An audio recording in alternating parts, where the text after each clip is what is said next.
The Proverbs gives us a glimpse, a bit of a portrait of what the world to come will be like if peace and harmony and righteousness and justice and wisdom would reign in everybody's heart and in everywhere forever and ever.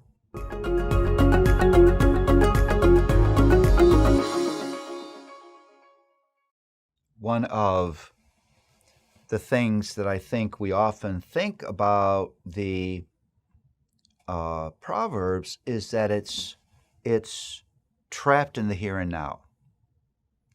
That there's no past in the Proverbs and there's no future in the Proverbs. It's just about what's happening now and the dangers of now and the righteous path for now.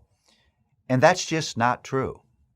One of the themes that courses its way through the Proverbs that you may not have noticed is the theme of eternity. You could not have the balanced biblical worldview that is in Proverbs without eternity being part of it. And that comes to us in two ways. First, there are direct references to things beyond the here and now. Here, Proverbs 12:28, in the path of righteousness is life, and in its pathway there is no death. Think about that. That's way more than sin will kill you somehow in the here and now. It's stretching your view beyond just the rewards, the present rewards and punishment of life to this is bigger. This story is bigger than just the here and now. That's in Proverbs 14:12, Proverbs 10:2, Proverbs 10:16, that same view. Eternity is all about the life and death consequences of sin and righteousness, and the grace that is ours to ever stand before God as righteous. The Proverbs surely has that chord of eternity in it. But there's more.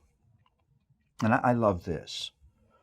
The Proverbs gives us a glimpse, a bit of a portrait of what the world to come will be like if peace and harmony and righteousness and justice and wisdom would reign in everybody's heart and in everywhere forever and ever. When you read the Proverbs and you see what God is holding out, you are seeing shalom again. Shalom that was shattered in the garden. What is shalom? It's way more than peace. Shalom is everything in its right place, doing what it was meant to do. The Proverbs begins to give you a picture of that. Imagine a world where everything is in its right place, and everything and everyone is committed to doing exactly what we and it were meant to do.